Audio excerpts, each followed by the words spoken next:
Okay, welcome to Beyond the 6WT. It's kind of like Beyond the Final Rose on The Bachelor. Just kidding. We just kind of debrief and talk about what went on, what went down, and maybe some final thought on the challenge that you were part of. And first and foremost, I just want to say congratulations on completing the challenge. Obviously, if you're here or if you're watching this, you must have really put your heart and soul into this challenge, and I'm really grateful for you for doing that. I think that it's a very important thing to be healthy, stay healthy, learn more, always better ourselves. And even if it's just the smallest little things that we can take away from each challenge, I think that we're all just better for it. And I think that it also helps us as coaches coach the challenge better each time we do it too. So I want to thank you all for participating and really kind of trusting the process. I know it can be difficult sometimes to really lean into something that maybe you aren't super confident with. And I hope that going forward, you understand our points of view when it comes to what you should think about or try going forward beyond this 6 weeks. So let's just talk a little bit about some housekeeping. Everyone will get a message from me with their starting numbers and their finishing numbers after the tally and after the competition. That just is kind of a rule that we put in place. And I like to send private messages because then you have the ability to message me back with any kind of comments, concerns, or thoughts that you've had based off of those numbers. And just remember that the numbers are only one piece of the puzzle. It's the data points that really kind of lead us towards understanding maybe what we did really well or maybe what we were lacking. And I can lend a little bit of perspective once I look at the numbers and I look at what you did over the last 6 weeks. Then it's nice to have those numbers, but that's not everything.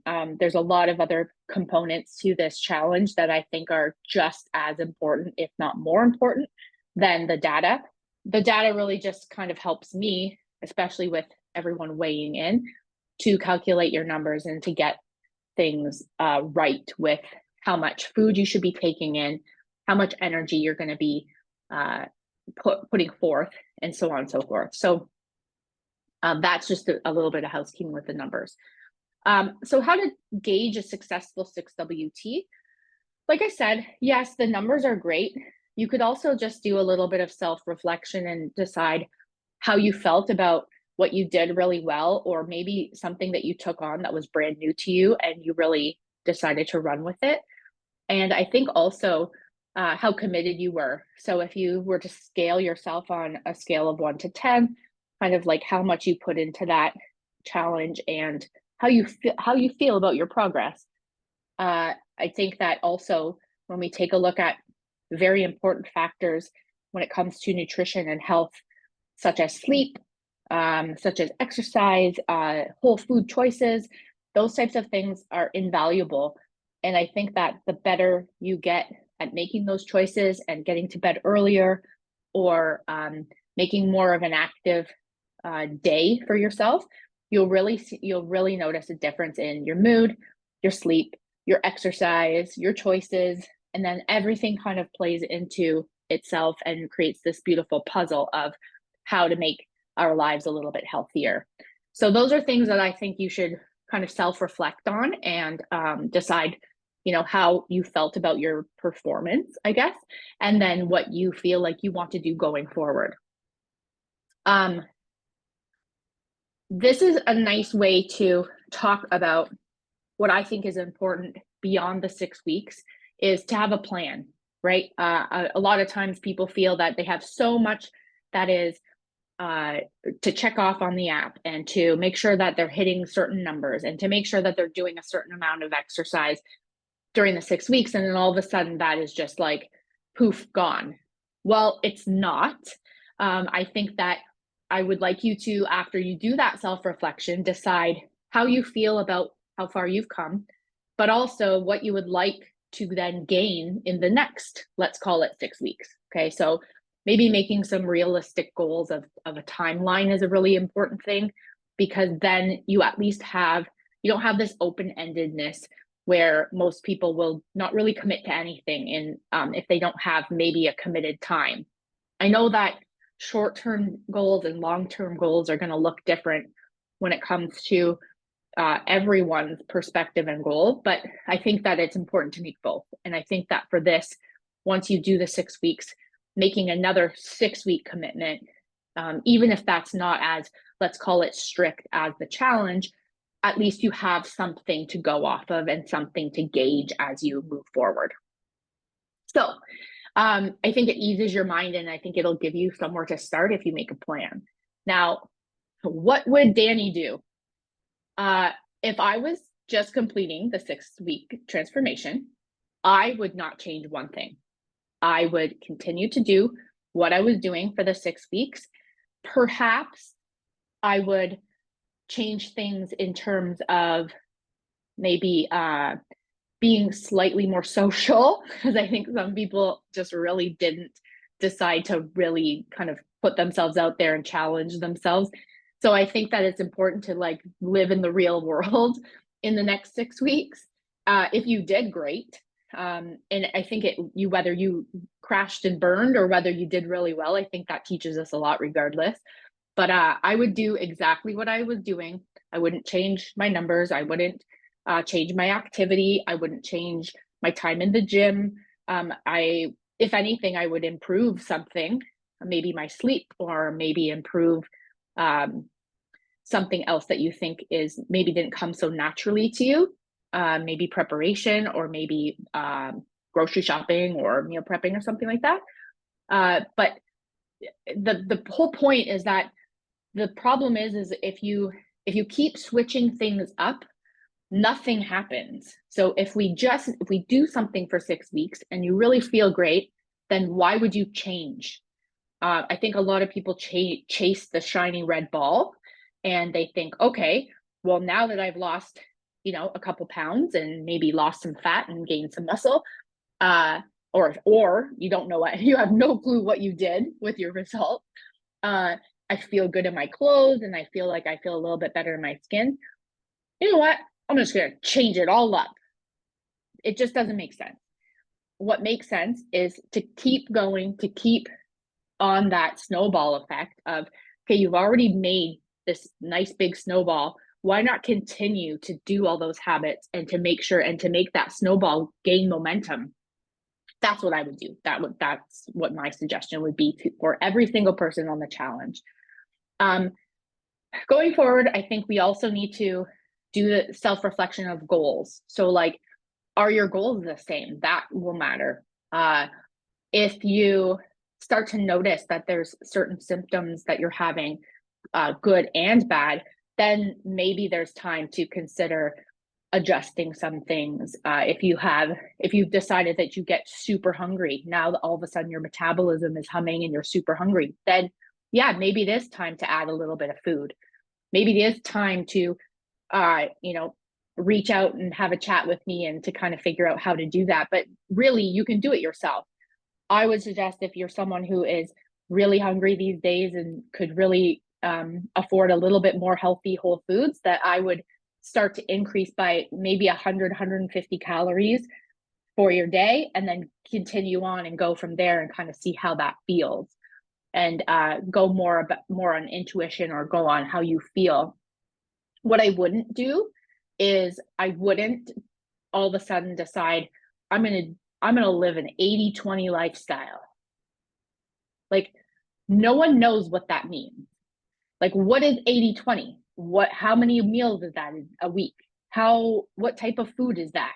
That it's not something that is specific enough to keep you making that snowball.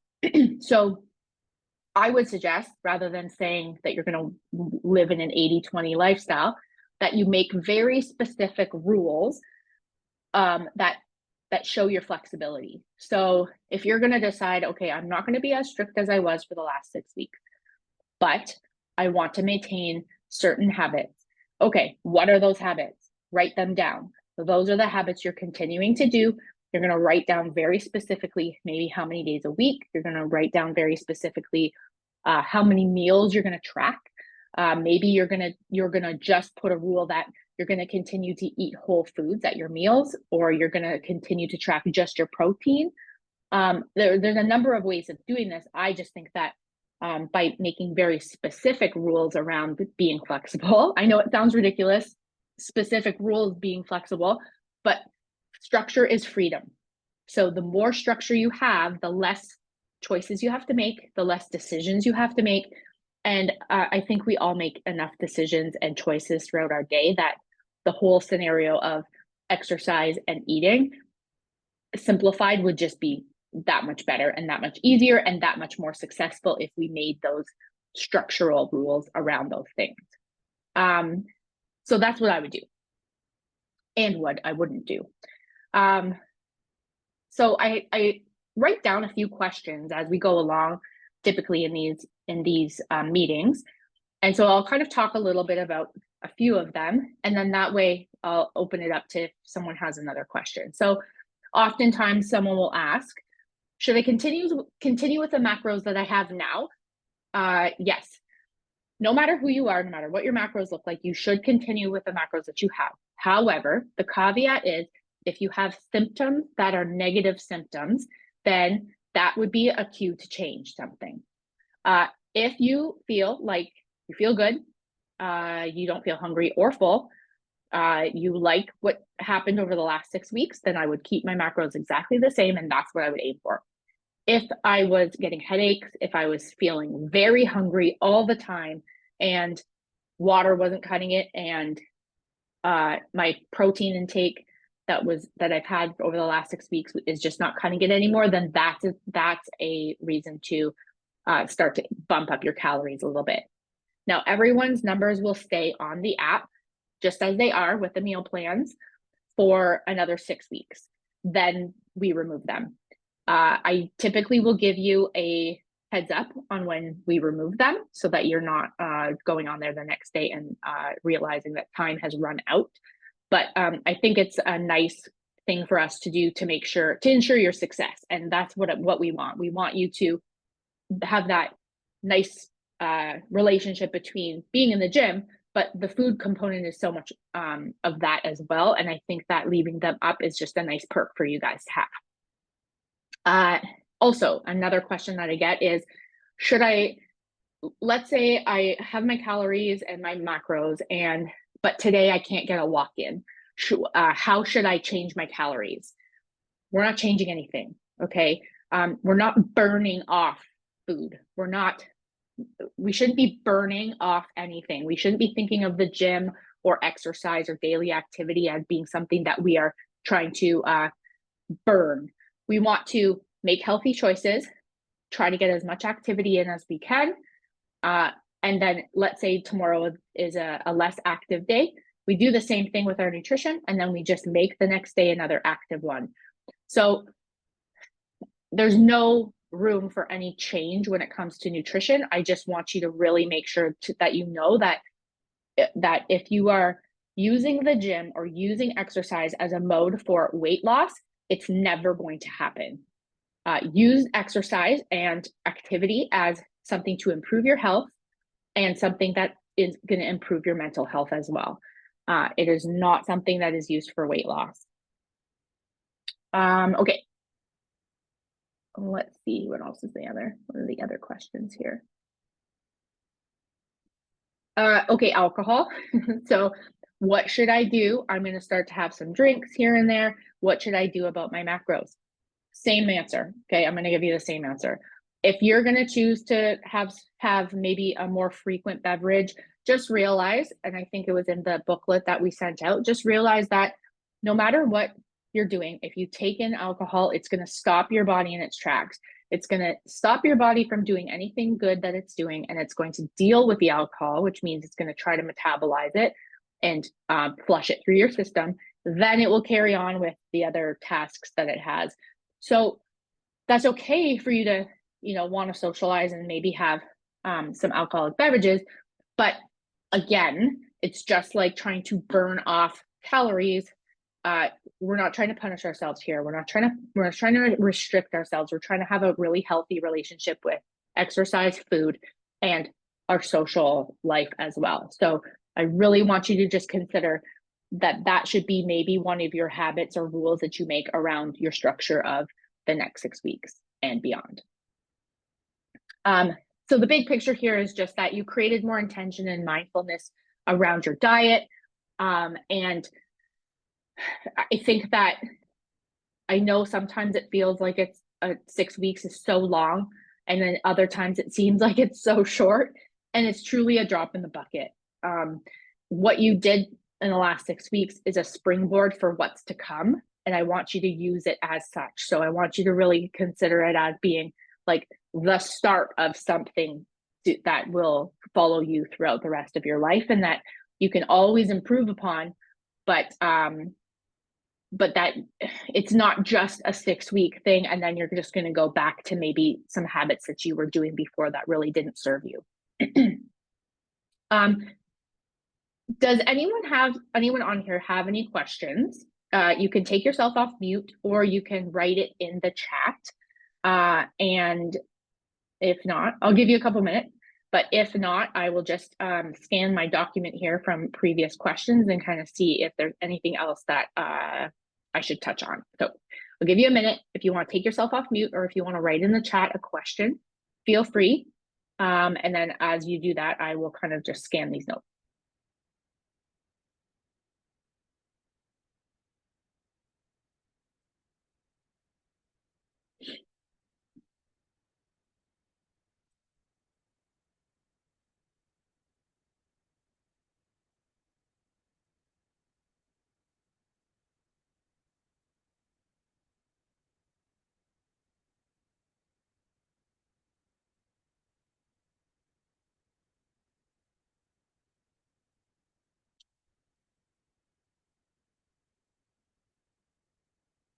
Okay, something comes up, just shout it out.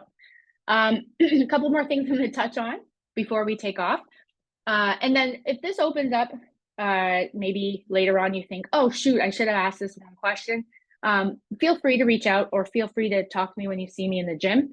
I love talking about nutrition and encouraging you to continue to make really good choices. So I welcome it. Two more things. So just remember going forward, one of the questions that I got recently was, should I still keep my protein the same that I had before? And yes, so your protein number is, all of your numbers are based off of you. So your age, your height, your weight, your activity levels, your food preferences, all of those things. So it's not like there's a certain number that we did for a challenge that should change for daily life. Like I said, the only time that we should change things is if perhaps we have other evidence to switch those things. Meaning you start to feel crappy in some way. You have some kind of a health scenario that changes that would not lead that information to be the same going forward. So that would be a reason to change something. But the reason why we do the transformation is because we want to maintain or build muscle and lose fat. That's what's going to keep our body vital. That's what's going to give us some vitality. That is going to keep us active. And the only way to do that is to make sure we're consuming enough protein and to do resistance training or lift weights. So you're doing all those right things. And that's what I really want to hammer home is, like, if you were going to do one thing, I would maintain my protein, and I would also continue to lift weights just as you have in the gym over the last 6 weeks. Last but not least, I run Fuel, which is the nutrition program that this is based off of. And that is a program that is not just the same thing as 6WT. Is very individual. We have a one-on-one relationship where I will be able to get to know you better and get to know what you do well and what you can use help with. I offer every time after the 6WT for those 6 weeks beyond. I offer people who participated $100 off of the program. So how it works is I require 3 months of a commitment, and that commitment involves us sitting down, talking about you, learning about you, and putting together a program for you very specifically for that 3 months. The reason it's 3 months is because I need that relationship between the two of us so that it's something that we develop over time, so I get to know you really well and your habits really well. So off of that program, I would give you $100 off. And I have no problem if you wait till the last day of the next 6 weeks. If you are someone who is interested, then shoot me a message, let me know. Or when you see me, let me know, and we can kind of chat about it, and I can give you all the details. There's a whole bunch of details, but essentially it will be really good for accountability, really good for going forward out of this program. So if that's something that you think you would really enjoy, then reach out and let me know, and I can give you all of the full details. Beyond that, it's pretty much all I like to address for this. I'm going to put this chat, it is, hang on 1 second. It is being recorded. So people who have not been on this chat can do so at their leisure, and it will be put on the Trainerize app in the group so that people can listen to it as well. So otherwise, thank you for joining me.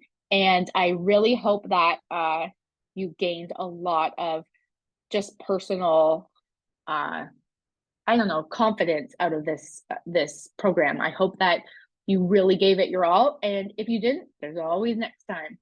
So I think that committing to a program like this is very courageous.